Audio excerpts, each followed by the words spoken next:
We listen for a voice on the edge of hearing. We look for a vision that's just out of sight. In the wonders of creation, in the echoes of the beginning of the universe, and the quiet, in the roar, a mystery woven into all of heaven and all of earth, reaching out for something we can't touch. Our God is. Have you ever thought, what would you do if you were invincible? Have you ever had that thought? Well, hey, my name's Steven. Thanks for checking out UCC Online. And I'm staff here at UCC as the youth pastor. I also get to be part of the teaching team. And I'm willing to bet that you answered that question in your high school years. That if you look back on your high school years, if you ask that thing, what would I do if I was invincible? Chances are you have a story where you look at it and you're like, well, I guess that, right? Like I said, I work with students, and the stories that come to me where the only response in my mind is like, what were you thinking, are so insane. Things like a 14-year-old girl who just can't believe she's getting in trouble for sneaking out and taking an Uber in the middle of the night. 14, right? Or the high school student that's like, yeah, can't believe we got in trouble with the cops for driving our trucks off-roading and mudding on a construction site. It's like, yeah, clearly, right? And we hear these stories, we think of teenagers like, I can't believe they did that. What were they thinking? But you and I, we have those same stories, I'm sure. If you think back on your time in high school, you got moments where you're like, what in the world? I have a long list of stories that I tell myself, hey, don't use these teaching students because you don't want to give them the wrong ideas, right? But like, realistically, like everybody knows WD-40 blows up in a fire.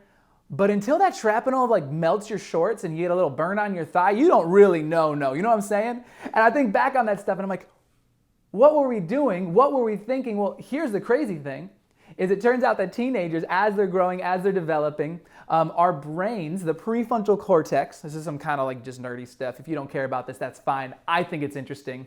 The prefrontal cortex, the part of your brain that kind of assesses risk, doesn't fully finish developing until later in your teen years. And actually for guys, our brains are still developing to like age 25, which might make some things make a lot of sense.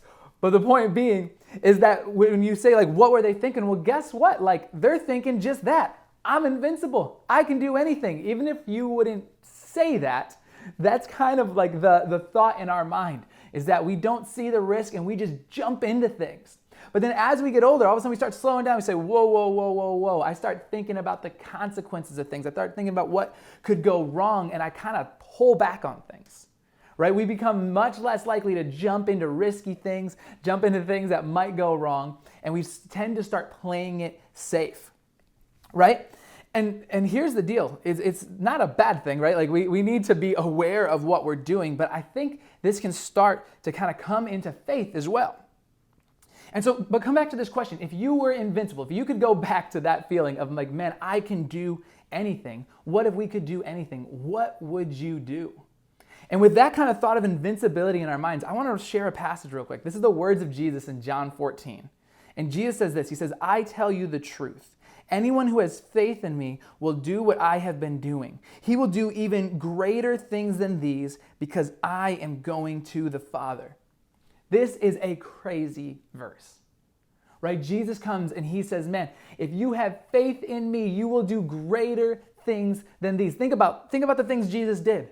We're talking about walking on water. We're talking about feeding thousands from some loaves and fish. We're talking about, like making the blind see, just amazing, amazing things. And Jesus says, if you have faith in me, because I'm going to the Father, you will do greater things. Right? And think about it, like that is hard to believe. That's hard to wrap our minds around. But what Jesus is telling us is that if you have faith in me, that you will do world-changing things, that you will do dream-inspiring things, life-changing things. But if you asked most people about their faith, I don't know if that's what they think of. Jesus says, if you have faith in me, you're going to do greater, but I don't know if we always believe that or if that's been our experience of faith. Right? I think a lot of times we approach things much more cautiously, much more kind of slowly. And when we hear this, we say, I don't really know if this is going to happen. Right? Because we look at the facts in front of us and we say, there's no way. There's no way this is going to happen. There's no way that could take place. We see the risk. We see what could go wrong. We see how it could mess our lives up. And we say, I don't know, Jesus. I don't know. That's a nice verse, but I don't really know if I can jump into that. And here's my goal today. Here's what I want to do, is I want to look at who Jesus says you are, at who you are in Christ. And for that to be the motivation for us to jump into these things, to jump into these crazy things, into these greater things Jesus talked about. Because biblically, what we're going to see is that if you are a follower of Jesus, you can't lose. You really are invincible. And now hang with me, because I get that sounds kind of weird, but we're getting this as we're in this series called Visibly Invisible. We're walking through the Book of Colossians. This guy Paul's writing it, and he's writing it to an early church. It's a letter he wrote to them, kind of challenging these Christians to take the gospel literally. Right? To take the relationship with Jesus and what he's calling them to literally. And this is a challenge for all of us, right? Like sometimes we want to distance the realities of what Jesus is saying. We want to make them nice ideas, but Paul's challenge is for them to be real. And so last week we kind of talked about the hope that drives us, this driving hope, and not a blind optimism, not a, hey, everything's going to be all right. Not even like a, hey, I can see how this circumstance works out, but hope in who Jesus is that drives us forward. And following that discussion, as they're discussing hope, Paul continues in Colossians 1:9. And he says, for this reason, right? And that, what reason he's talking about? It's that hope. Because of the hope we have in who Jesus is, he goes on, he says, since the day we heard about you, we have not stopped praying for you and asking God to fill you with the knowledge of his will through all spiritual wisdom and understanding. And we pray this in order that you may live a life worthy of the Lord and may please him in every way. What Paul is doing is he is praying for us. He's praying for these Jesus followers that they would live a life worthy of the Lord, a life that pleases the Lord. You hear he's kind of prepping us for this idea of a bigger life, of a greater life. He's saying, man, my prayer is that you would see bigger, that you would see more, that you would live a life worthy of the Lord. And then if you notice, there's a little colon, and what's so cool is Paul goes on and he lists how. We pray you live a life that is worthy of the Lord, and then let me tell you how you do that. And we'll just read on and kind of see these things. And the first, he says, is bearing fruit in every good work. As a comma, he goes to number 2, growing in the knowledge of God. Number 3, being strengthened with all power according to his glorious might, so that you may have great endurance and patience. And 4, joyfully giving thanks to the Father, who has qualified you to share in the inheritance of the saints in the kingdom of light. So 1, 2, 3, 4, I want to walk through these things. The first thing Paul says is that this pleasing life, this good life, this life that's pleasing to the Lord, worthy of the Lord, number 1 is that we'd be bearing fruit in every good work. That the first thing he lists off is that in our lives for God, we would bear fruit. And what you're going to find when you read the Bible is there's tons of like agricultural analogies. They're constantly referencing growing because that's their frame of mind. But this works for us because it's springtime here in Michigan. It's cold when I'm filming this, but that's okay. It's springtime and we're already starting to plant our garden at my house. I don't know about you if you got your garden boxes built or you're doing your soil, or maybe you just go to the grocery store, buy your veggies and stuff. But we have fun trying to grow a garden. And when you're planting those seeds, when you're planting that garden, you're planting it with the expectation that it's going to bear fruit, right? Well, you plant that tomato plant because you're looking forward to the tomatoes that are going to come from it, right? And tomatoes are a fruit. I don't know if you knew that. This is just a fun little aside. But point being, tomatoes are fruit. But stick with me here. Don't lose this thought. Paul's saying a life worthy of the Lord is a life that produces things, is a life that is changed because of that, right? Stuff is springing out of it. And you can almost hear just the anticipation as Paul's writing to this church and saying, man, I can't wait to see the fruit that comes as you live a life worthy of the Lord, right? This fruit is the very tangible, practical things that our faith does, right? The ways that it comes out in our life in tangible, practical, real, like you could see it ways. That is the fruit, right? And what we can fall into. There's kind of this like trap sometimes that Christians can fall into, that followers of Jesus can get this idea that the thing God's most concerned about is the depth, right? Like, oh man, we got to go deeper. Oh man, that wasn't deep enough. I want to be deep. And as we'll see, that's not a bad thing to have depth, but it's not at the expense of the fruit. Do you see what I'm saying? If we get so focused on depth that we miss the fact that the first thing Paul calls us to is to bear fruit in every good work, that our faith isn't just some idea that God's only pleased with the internal, inside, what's happening inwardly. No, Paul says that, man, God is pleased when your life bears fruit in good works, when your faith has tangible, practical implications in your life, right? Again, you plant that garden because you're looking forward to that fruit. And Paul says the same thing, but miss this. It doesn't mean we don't care about the roots. Because the second thing he tells us is that we'd be growing in the knowledge of God, right? Here's the depth. Here's the deep, growing in the knowledge, knowing God more. Our church's vision is that we want to help people discover and love who Jesus is. That inherently means we want them to learn, to know more of who God is. Why? Why does this matter? Again, that's where the depth is because this knowledge, it fuels our faith to, come on to number 3, be strengthened with all power. Right? Think about our garden again, right? The roots, the reason you care about the roots in your garden is because the stronger roots support a healthier plant, a stronger plant, right? It's the same thing with your faith. You need to grow in that knowledge because it's going to strengthen you with all the power of God. And here's the shift, because the reality is when you jump in, when you try something for God, when you take Jesus at his word that you're going to do greater things, you say, okay, let's lean into this, let's do it. Here's what's going to happen.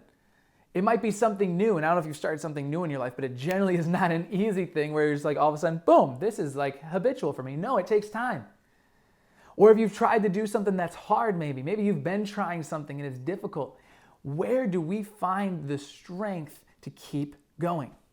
What keeps us going, right? If you're a single mom and you're trying to raise your kids in the church, raise your kids to know Jesus, and maybe you feel like you're facing opposition everywhere. Maybe the other parent is pushing back against you, or maybe there's people in your family that are pushing back against this. And you're trying hard to get your family up, to get them to church, to get them to know Jesus, to show them in your life what that means. And like, let's be real, that is a high calling. And there are ups and downs to that. Where do you find the strength to keep leaning in? Or maybe you're a student who God's placed something on your heart that you're like, man, I have this dream for my future, for how I can impact the world through this thing. And you're studying for your degree to go get there, and you're working hard, and you fail a class, you need to move forward. And that's time, and that's money, and that's like, is this future going to happen? Where do you find the strength to keep pushing, to go retake that class, to stay in it, to chase that dream? Or maybe you're giving something up. Maybe there's an addiction you're trying to fight, or something in your life you're trying to leave behind, and it's hard. It's hard to just to cut from things. It's hard to just move forward sometimes.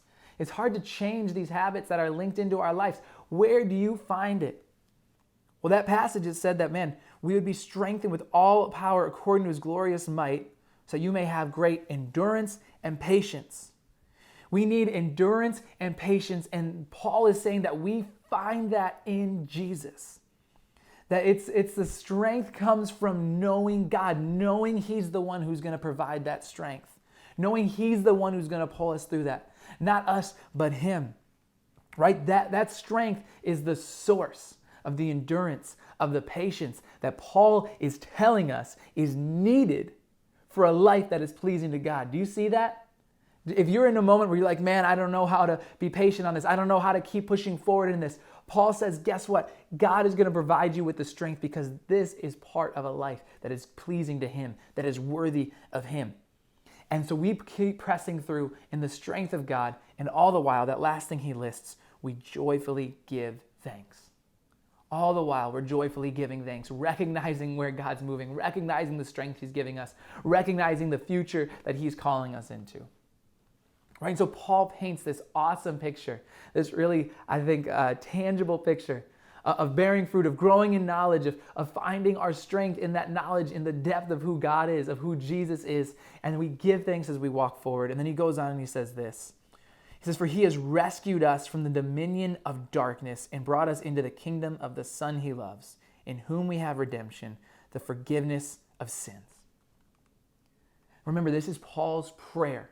Paul's prayer for this church, that the good news of Jesus, that what he just said there, that we've been brought into the kingdom of his Son, that in whom we have redemption, the forgiveness of sins, that good news of Jesus would take such deep root in us, that it would impact us in such a way that it would give us this vision for the future, that we would be driven to live a life worthy of the Lord. That we would get a vision for that and we would go and do and jump into it. That we would not kind of shrink back, but lean forward, because with Jesus, in Jesus, these things he's going to give us everything we need to accomplish all that he's promised.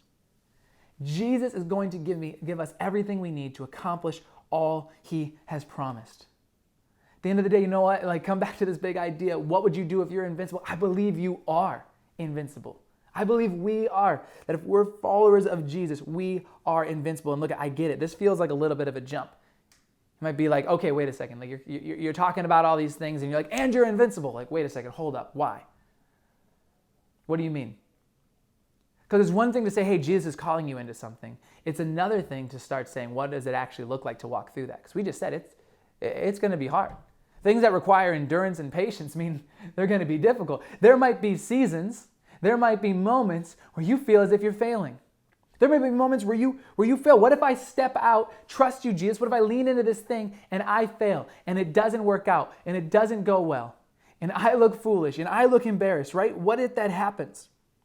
But here's the cool thing, because keep reading. Paul knows we're going to question this. Paul knows there's going to be this moment of like, okay, that sounds like a great life, a worthy life, but I don't know if I can really do that. Because the reality is a lot of that doubting, a lot of that questioning if God's really going to give us what we need to accomplish these things. I think what happens is we get very tied up in thinking of ourselves and our performance. But the reality is this life worthy of God is not based on your performance. Your standing with Jesus has never been based on your performance, your success or failures.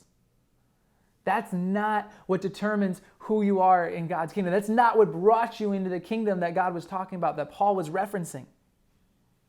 It's about Christ. It's about Jesus and what he has done and will do in and through you, which is why Paul takes the time after this, after describing this life, to describe exactly who Jesus is. Listen to how he describes it in verse 15. He is the image of the invisible God, the firstborn over all creation. For by him all things were created, things in heaven and on earth, visible and invisible, whether thrones or powers or rulers or authorities. All things were created by him and for him. He is before all things, and in him all things hold together. He is the head of the body, the church. He is the beginning and the firstborn from among the dead, so that in everything he might have supremacy. For God was pleased to have all his fullness dwell in him, and through him to reconcile to himself all things, whether things on earth or things in heaven, by making peace through his blood shed on the cross. Once you were alienated from God and were enemies in your mind because of your evil behavior, but now he has reconciled you by Christ's physical body through death to present you holy in his sight, without blemish, free from accusation, if you continue in your faith, established and firm, not moved from the hope held out in the gospel. This is the gospel that you heard and that has been proclaimed to every creature under heaven, of which I, Paul, have become a servant. Can you hear Paul's his passion, his belief in this as he's describing it? And I love it. He says he is the image of the invisible God. Like I said, this series is called Visibly Invisible. Jesus is the visible image of the invisible God. And here's why this matters. It's because it's hard sometimes to believe in something you can't see. It's hard to believe in just this idea of God. And God says, guess what? I sent my son to this world. I came to this world, the fullness of God in him. What we see Jesus do, we see God do. They're not distinct, they are the same. Jesus came so we could see who God is, what he's like, and he's the reason Paul is saying he did everything he did. Paul says, man, the reason he traveled from place to place, he faced shipwreck, he faced imprisonment, he faced all of these things is because, not because he's a super apostle, not because he had it all figured out, not because he was some superhuman, no, because of who Jesus was. He understood that because of Jesus, he could see God, and he knew who God was and what God was calling him into, what God was providing for him, the power of God that Jesus said that we have because he went to the Father. Paul saw that, and Paul knew it wasn't about what Paul did, but about what Jesus did, what God did. Can you hear Paul in this? Why does he live such a reckless life? Why he risks it all? Why everything else is counted as nothing is because of Jesus. Because Jesus is his hope. Because Jesus is everything. Because Jesus is what's leading him. Jesus is what's driving him. Right? Literally, Paul in the gospel, one of his letters, he says, man, it doesn't matter if I live or die. To live is Christ, to die is gain. He says, no matter what, I am rooted in him. I am rooted in him. Literally, come back to this idea. He's saying, literally, I'm invincible. I cannot lose. Because of how Paul understood Jesus, he knew that he could not lose. He was invincible. Again, because of how he knew and saw Jesus. And so here's the question, is that how you see Jesus? Do you see Jesus in a way where you would give your last dollar because it's something God's put on your heart? Do you believe in Jesus in a way where you would maybe step down from a high-paying job to free up your time so you could invest in something God's put in your heart, invest in the next generation, invest in something that God's calling you to? Do you believe God in a way that you would open your home and your life to people that are different, to people maybe that are in need, that maybe would you step out of your comfort for this because of who Jesus is and where he's leading you? Or you would look out for widows and for orphans in your community? And if not, if your faith in Jesus wouldn't move you, doesn't move you to take these risks, to step out into something greater, then here's the question, why? And again, I get it. I get that the risk is high. I get that we like to kind of know where we're going. We like to have control over the things we do. We like to be able to see the outcomes. We like to have the full path forward. I get that we're afraid of failure and embarrassment and things not working out the way we thought they would. Look, I get this. I get it's way easier for me to sit here and preach this than it is to actually walk through the realities of it. It's one thing to say, would you give your last dollar? It's another thing to be looking at your bank account. But this isn't a call to blind faith, to just pure optimism that things are going to work out. This is looking at, do we know Jesus in a way that we're willing to lean into these tensions? That we're willing to step into them, into these moments where we need endurance and patience and the strength of God to live this worthy life that is just sold out, all in for Jesus. And look, if you're in that place where you feel that tension, where you want this life, you want to trust Jesus like that, you want to see the greater, but you're like, that's scary. I don't know about all this. This feels like a lot. As you're wrestling through that tension, as those things that God's putting on your heart as we're talking about this, right? Because it looks different for each of us. But as you're wrestling with that, as you're leaning into that tension, here's a couple thoughts to try to help guide you in them, to focus your mind through them. And the first is this. If we really want to lean into this greater life, we need to realize that, number one, we need to realize that heaven is our home.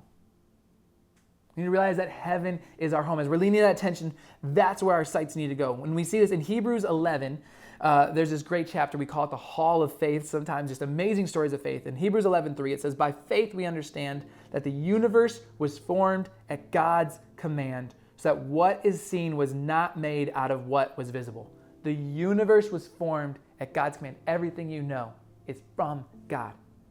And then from this, the chapter just starts to list off just these examples of amazing faith. Verse 4 talks about how Abel offered a better sacrifice to God than Cain. Verse 5 talks about how Enoch lived a life so pleasing to God that God took him up without dying. Verse 7 talks about Noah building an ark in the desert, the Middle East, without a drop of rain, out of faith. In verse 8, it talks about Abraham, who's the father of our faith. and how he took his family, how he left home, he left country, and he went to a land because it's where God called him. And why did these people do this? Why did this happen? Verse 13, it says, all these people were still living by faith when they died. They did not receive the things promised. They only saw them and welcomed them from a distance, admitting that they were foreigners and strangers on earth. Instead, they were longing for a better country, a heavenly one. Therefore, God is not ashamed to be called their God, for he has prepared a city for them. They were longing for a better country, a heavenly one. Do you see what they were looking forward to? They realized that their home was in heaven, that their home was with God, that is what they were made for. Right? They looked to heaven, they strove for heaven, they strove to be where God was. And because of that, they lived with their sights fixed on heaven. And again, we can get so distracted by the things around us. We want to live for our 401ks. We want to live for a nice retirement. We want to live for these things, these temporary things. Right? We get stuck. Our problem is we get so distracted by here that we forget that heaven is our home. But that's the secret. That's what we need to be fixing our sights on. And for me, this is something that I'm constantly trying to pull back to, right? My wife, Alyssa, and I, we have this conversation often where we get kind of in modes where we just want to cling to comfort. We want to cling to what we know. We want to cling to what we can control, right? And it's easy to look around and say, like, man, it'd be nice if I could just, chase after a vacation, or, man, a car from this decade, or just, man, whatever. Right? I want to chase after things that I can control sometimes because it seems like I can do that. I want to just live comfortably now. But the hope is heaven. The vision is heaven. The thing that calls us to step out and step into what God's doing. To say, man, like what do I need to do to be where God is, to chase after heaven? That's what we call each other to. Alyssa and I, this is the conversation we've had. And we're not perfect at it. We're up and down, back and forth, but this is what draws us back. When we're making decisions, when we're looking at what we're doing, how we're structuring our life, this is the question. How do we live where we're thinking of our home in heaven, where we're thinking of how do I be where God is? Because ultimately that's the secret. That's what drives us to this greater life Jesus talked us to, because heaven is our home. And so it starts there, starts with heaven. And then number 2, we have to realize that we were created with a purpose. You need to realize you were created with purpose by God. Listen to the words here in Psalm 139. It says, you have searched me, Lord, and you know me. You know when I sit and when I rise. You perceive my thoughts from afar. You discern my going out and my lying down. You are familiar with all my ways. Before a word is on my tongue, you, Lord, know it completely. You hem me in behind and before, and you lay your hand upon me. Such knowledge is too wonderful for me, too lofty for me to attain. For you created my inmost being. You knit me together in my mother's womb. I praise you because I am fearfully and wonderfully made. Your works are wonderful. I know that full well. My frame was not hidden from you when I was made in the secret place, when I was woven together in the depths of the earth. Your eyes saw my unformed body. All the days ordained for me were written in your book before one of them came to be. How precious to me are your thoughts, God. How vast is the sum of them. Were I to count them, they would outnumber the grains of sand. When I awake, I am still with you. Search me, God. Know my heart. Test me and know my anxious thoughts. See if there is any offensive way in me, and lead me in the way everlasting. I think this is what Paul had in mind for us as he prayed, God, help them. God, help them to live a life worthy of you, pleasing to you. God, help them to have a clear view of Jesus that would lead them into that kind of life, that would give them the strength and endurance and patience and hope and vision to live that kind of life. No, they were created for you, right? Like, that was God's prayer. That was Paul's prayer for us, that we would know God, that we would see God in the person of Jesus Christ, and that it would drive us to this life, that we would go out in this world just alive, just ready to bring the power of God into it. And so come back to that question we opened up with today. And I want to take a second just to say, I've heard a lot of times, sometimes as we're talking about this, we can fall into what would you do if you knew you couldn't fail? Because that's what we really want. What would I do if I knew I couldn't fail? Right? And this is a good question sometimes to prick our hearts and get us thinking about those things that makes us passionate. But here's what I want to challenge you. It's not what would you do if you couldn't fail. Because the reality is you might have failures. You might have setbacks. You might chase after something and it might not go the way that you would envision it going. But here's the cool thing is God says that even in our failures, even in our missteps, God can work all things together for the good of those who love him, who are called according to his commands. And so it's not what you could do if you couldn't fail, because you might, but it isn't what matters. Because when we know who Jesus is, the question isn't just what would you do if you couldn't fail, but what would you do for God if you knew you were invincible? Because in Jesus we know we cannot lose. I pray for you. So dear God, we just thank you for this truth today. Just this picture that Paul paints for us of who you are, of what you're calling us to. Jesus, of just your overwhelming love for us, Jesus, the fact that you hold everything together, that everything is in you, Lord, that our whole world that we sometimes try to cling to, God, that you created it, that you go before it, God, that it is sustained in you, Lord. Would we recognize that? God, would we recognize that? Would we fix our eyes on you? Would we fix our sights on heaven, on where you are, God, and would that drive us? Jesus, give us such a clear picture of who you are, of who you called us. God, that it would drive us forward, Lord, that we would see the purpose you've put in our lives to live a great life, Lord, a life worthy of you, God. Would you help us to find that, to step into that, God, to be a church that doesn't sit back, that doesn't say, I don't know if I could do that, but trusts you at your word, that leans in, that says, man, Jesus, you said that if we have faith in you, we'll do greater things, God, not for us, but for you. God, lead us into that. Let us be a church that's chasing after those things, because that's where you call us. That's where you are. Lord, that's where you're leading us, God. We ask for that kind of faith, that kind of hope, that kind of passion would be in our lives. Pray this all in Jesus' name. Amen.